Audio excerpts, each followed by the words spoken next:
Hey guys, मैं हूं बिलाल। आज की वीडियो में मैं बात करूंगा वन पीस चैप्टर 1153 के बारे में।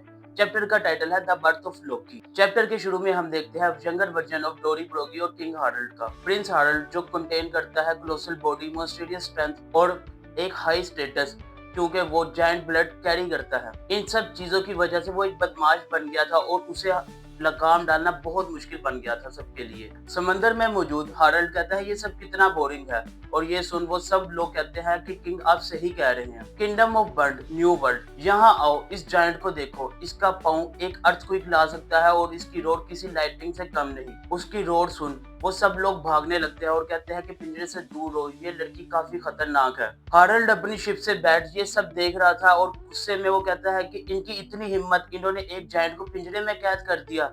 मैं इनसे बदला लूंगा और उस जायंट को बचाऊंगा। हार्ल्ड उस जायंट को अपनी शिप में ले आता है। वो कहती है कि तुम कौन हो? हार्ल्ड हंसते हुए कहता है कि शुक्रिया कहने की कोई जरूरत नहीं, मैं हूँ किंग हार्ल्ड। मैं यहाँ बैठ तुम्हें ऐसे करते नहीं देख सकता था, इसी वजह से मैंने तुम्हें आजाद करवा लिया। ये सुनते ही वो लड़की हार्ल्ड को एक तमाचा मारती है और हार्ल्ड परेशान था कि उसके साथ आज से पहले किसी ने ऐसा नहीं किया। योर मैजेस्टी, आपके साथ ये क्या हो गया? जायंट लड़की कहती है कि शिप वापस मोड़ो, हमें उनके पास जाना होगा और माफी मांगनी होगी क्योंकि तूने सब तबाह कर दिया। हार्ल्ड चिल्लाता है, तुम पागल हो? तुम उस पोनी डॉल किंगडम में वापस जाना चाहती हो हैं? और इसके बाद वो लड़की हार्ल्ड को मजीद मारती है और कहती है कि तुम्हारी इन्हीं हरकतों की वजह से वो सारा किंगडम तबाह हो गया।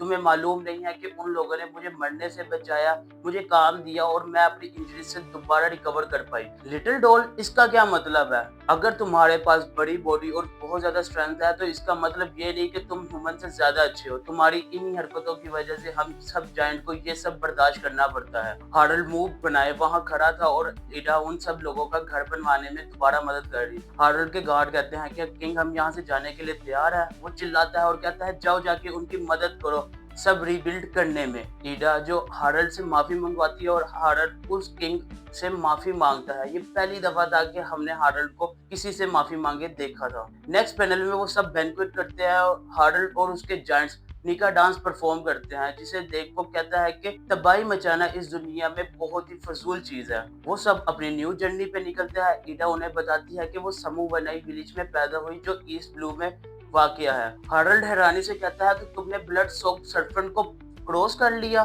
तुम्हारा मतलब रेड लाइन? हाँ, लेकिन मैं वापस वहां नहीं जा पाई। हार्ल्ड उससे मजीद कहता है कि तुम्हें एल्बफ आना चाहिए, हम लोग इतने बुरे भी नहीं। ईडा कहती है कि मैंने तुम्हें गलत जज कर लिया, तुम इतने भी बुरे लोग नहीं हो। ये सब देख वो गार्ड कहते हैं कि हार्ल्ड बहुत ज्यादा चेंज हो रहा है। हार्ल्ड के इसी चेंज की वजह से 105 साल पहले हार्ल्ड अनाउंसमेंट करता है और कहता है कि हमने बहुत ज्यादा सिंस किए हैं और अब वक्त है उन सब से दूर होने का। हार्ल्ड, क्या हुआ है? ये सुन हार्ल्ड कहता है, एज अ किंग मैं पूरी दुनिया में ट्रैवल करना चाहता हूँ और दूसरे कल्चर्स को सीखना चाहता हूँ। इससे मेरी कंट्री काफी यूजफुल हो सकती है। एक औरत कहती है कि डोरी ब्रोगी और बकाया जायंट्स ये मानने के लिए तैयार होंगे क्योंकि वो लड़ने से रुकते ही नहीं। हार्ल्ड कहता है, मैं उन दोनों को अपने साथ लेके जाऊंगा क्योंकि उन्होंने कभी भी ह्यूमंस को फेयरली डील नहीं किया। हम अभी भी अपने वॉरियर्स पे काबू पा सकते हैं। इसके लिए हमें अपनी कुछ ट्रेडिशन चेंज करनी होगी।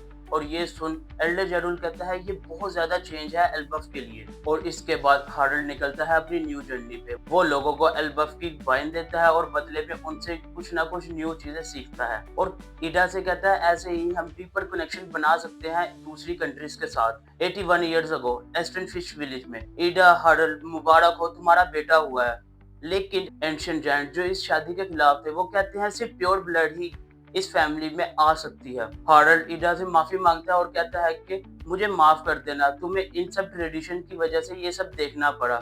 ईडा मुस्कुराती है और कहती है कि ये बहुत अच्छा है कि हजरुद्दीन अपने बाप के साथ ज्यादा रहे। हार्ल्ड, मिलो अपनी न्यू वाइफ से, लेडी एस्ट्रिड, जो कंटेन करती है प्योर ब्लड ऑफ जायंट्स। ये तुम्हारे लिए परफेक्ट है। जायंट्स की बात सुन एस्ट्रिड कहती है कि मैं अर्थ विंड की स्टूडेंट हूँ और भूल जाओ उस एस्टन और उसके किड को। हार्ल्ड के कुछ कहने से पहले ही वो हुक्म चलाने लगती है और कहती है कि ये पर्दे सही नहीं, खिड़की बंद करो हार्डल कहीं बीमार ना हो जाए। और सिंगल पैनल में हम देखते हैं आसुरा को। एस्ट्रिड कहती है कि मिले आसुरा से, ये आपके लिए बहुत सही है। एक गार्ड कहता है कि इस हॉर्स के 8 पाँव क्यों हैं? एस्ट्रिड मजीद हुक्म देती है और कहती है कि गार्ड सारा सोना मेरे कमरे में लेके आओ, आज से मैं और किंग सिल्वर प्लेट्स में ही खाना खाएंगे। 70 साल पहले हमें ग्लिम्स नजर आता है वानो और उसके मुश्किल समंदर का, जिसे पार करना सबके लिए बहुत ज्यादा मुश्किल था। लेकिन हार्डल अपनी जर्नी को कंटिन्यू करता है और लोगों को एल्बफ के एडवांस नेविगेशन सिस्टम के बारे में बताता है। और वो कहता है कि एक सितारा है जो कभी मूव नहीं करता और वो है पोल स्टार। नेक्स्ट पैनल में हार्डल उन लोगों के साथ बैठा बात करता है, जिसपे एक इंसान कहता है, किंग हार्डल क्या आप फिशमैन से मिले हैं? हार्डल कहता है कि फिशमैन ओशन ब्लड कैरी करते हैं और जब मैं फिशमैन आइलैंड पे गया था तो उनका प्रिंस नेपच्यून पैदा हुआ था। मरमेड ही नहीं बल्कि सारे सी क्रीचर्स भी वहीं पे रहते हैं। 63 इयर्स पहले एल्बफ कैसल में जब हार्डल अपनी जर्नी पे था, क्वीन मुबारक हो ये बेटा हुआ है। एस्ट्रिड कहती है कि इसका नाम लोकी होगा क्योंकि मैंने हार्डल से बात की थी, लाओ मुझे मेरा बेटा दिखाओ। और सिंगल पैनल में हम देखते हैं चाइल्ड लोकी को। क्वीन चिल्लाती है, ये मेरा बेटा नहीं हो सकता, इसे मुझसे दूर करो, मुझे डर लग रहा है। सारी नर्सेस कहती हैं कि क्वीन काम डाउन, आप बहुत ज्यादा घबरा रही हैं। क्वीन चिल्लाती है और कहती है कि किंग को कह दो कि अभी तक बच्चा पैदा नहीं हुआ, देखो ये कर्स मॉन्स्टर। और ये सब एस्ट्रिड लोकी की आंखों की वजह से कह रही थी।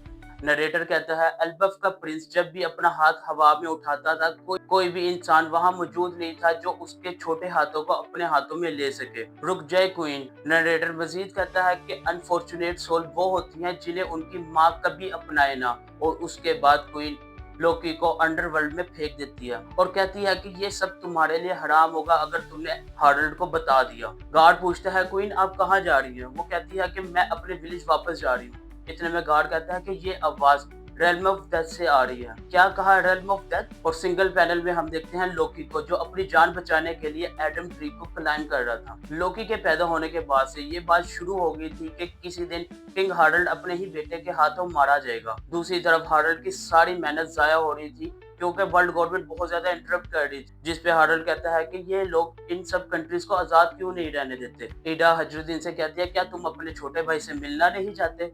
हजरुद्दीन कहता है कि अगर वो तुम्हारा बेटा नहीं तो वो मेरा भाई भी नहीं। कुछ अरसे बाद क्वीन एस्ट्रिड अपनी बीमारी की वजह से मर जाती है। वक्त से एल्बफ पे जो भी मुसीबत आती उसका जिम्मा सिर्फ और सिर्फ कर्स लोकी पे लगा दिया जाता। एक सिंगल चैप्टर में हमने देखा हार्डल को, ब्लड सोक्ड सर्पेंट को और निका डांस। नेक्स्ट वीक ब्रेक है पर तुम लोगों के लिए नहीं, मैं आऊंगा एक न्यू वीडियो लेके और इसमें बात करेंगे हम एक कैरेक्टर के बारे में जिसके बारे में मुझे भी नहीं पता, वो तो तुम्हें मालूम होगा उस वीडियो में। अगर ये वीडियो अच्छी लगी हो तो वीडियो को लाइक करें, चैनल को सब्सक्राइब करें और कमेंट करके बताओ अपना फेवरेट मोमेंट इस चैप्टर के बारे में। Thank you for watching.